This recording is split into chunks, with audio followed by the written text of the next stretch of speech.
And this, David, is? Yeah, this is the crypto EO. We're going to be forming an internal working group to make America the world capital in crypto under your leadership. Which is really going up, right? Absolutely.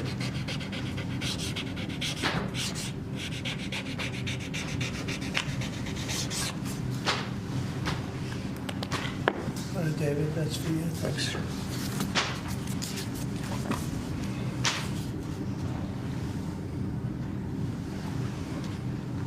You find them exciting? They might not be exciting, but we're going to make a lot of money for the country. Thank you, sir.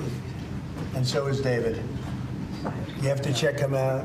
There's nobody like this guy. They said, how did you get David Sachs? How did you do that? And he's doing it for the country more than anything else. So we appreciate it, David. Thank you very much. Now, President Donald Trump announcing a new crypto working group for, quote, developing a regulatory framework for crypto assets, signaling a drastic policy shift from the Biden administration after Trump promised to make America the capital of crypto. Joining us now is President Trump's AI and crypto czar, David Sachs, the man the president says is the man. David, thank you for joining us, first of all. Second of all, is this promises made, promises kept? Because Donald Trump said on July 27th that he would stop federal agencies from targeting the crypto industry. He made good on that promise today, right? Yeah, absolutely. I mean, President Trump campaigned to be the first crypto president. He gave a now famous speech in Nashville where he described how he was going to change the regulatory environment for crypto. And he has now acted on that promise. He signed this executive order today. He's directed our working group to produce a regulatory framework that's going to encourage innovation in crypto in the United States, keeping the industry onshore rather than driving it offshore, which is what was happening under the Biden administration. I want to get to that framework in just a second. First, the executive order halts what President Trump calls aggressive enforcement actions and overreach. What is he talking about there? Yeah, well, Edward, for the last 4 years, the Biden administration has basically prosecuted and persecuted crypto companies, really driving them offshore. I've heard so many outrageous stories by founders, by entrepreneurs. The Biden administration would not tell them what the rules of the road were, and they would then get prosecuted. And what the industry wants more than anything else is regulatory clarity. They're saying, just tell us what the rules are, we will abide by them. And the Biden administration would never do that. And because of that, all the innovation was basically moving offshore, and America was about to lose this technology of the future. And we want that innovation happening here in the United States, and I think it now will happen in the United States because President Trump has declared that the U.S. must be the crypto capital of the world. So it creates this working group that you will chair. What will you be looking for, and what type of guidelines are you looking to put out? Yeah, so a few areas. So number one, market structure. We need to define what is a security, what's a commodity, what's a digital asset or collectible. So there's a few different categories here. So defining the market structure is important. Second area is stable coins. I think stable coins are a really interesting area. It gives us the opportunity to extend the dollar's dominance internationally. We can basically create a digital dollar that people all over the world will use. And then the third area that we're going to look at is we're evaluating this national stockpile for digital assets. We haven't created it yet, but we're going to study that issue. So looking at the stockpile, haven't made the decision to go forward? Is that what you're saying? That's correct. Yeah, we're going to evaluate that. We have not decided to do it yet. But we need to study that. Is crypto an asset or a currency then? Well, when you're talking about digital assets, it can be multiple things. I mean, you've got digital assets that are securities, you've got digital assets that are commodities, you've got digital assets that are collectibles like NFTs or meme coins.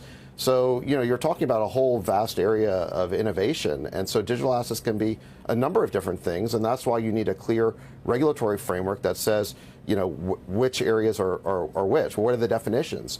And that's what founders need. Founders just need clarity around those definitions. They need to know what the rules of the road are so that they can abide by those rules and be confident that if they succeed in the United States, they're not going to get arbitrarily prosecuted. So how far is the U.S. behind, do you believe, the rest of the world, and how fast will this help catch up? We're going to catch up really fast. I mean, the innovation was starting to move offshore. There are places like Singapore, even places in Europe that were ahead of us. But now I think it's going to change very fast.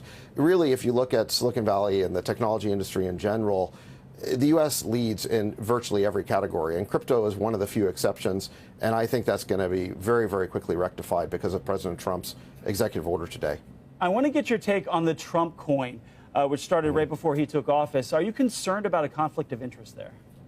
I don't think so. I think the Trump coin is a collectible. Like I mentioned, there's different categories of digital assets. That's a collectible. It's like a baseball card or a stamp. People buy it because they want to commemorate something. So this is just my personal opinion. I'm not a regulator, but my personal opinion is that it's totally fine. So this executive order bans agencies from developing a central bank digital currency. Why is that? Well, CBDCs are a real threat to freedom and liberty. What you're talking about there is moving to a central bank digital currency that would be run out of Washington by the Fed and would basically gradually replace cash and catalog everybody's transactions. And it could lead to new laws and dictates about how people spend their money. So I think people are very concerned that that could be an Orwellian path to go down. No one wants to go down that path. And I think we can create stable coins, basically digital dollars, without doing that. So the executive order is really clear. We want to create a regulatory framework for stable coins, but we don't want to go down the path of CBDCs. But a digital currency for a government could be competition to Bitcoin. Did that play into that decision? Well, I mean, any government can create a stable coin. So, but I think the U.S. Dollar is already the world's reserve currency. So I'm not really worried about competition there. I just want to extend, or I believe that what we should be doing is extending the dollar's dominance into digital areas, extend it online.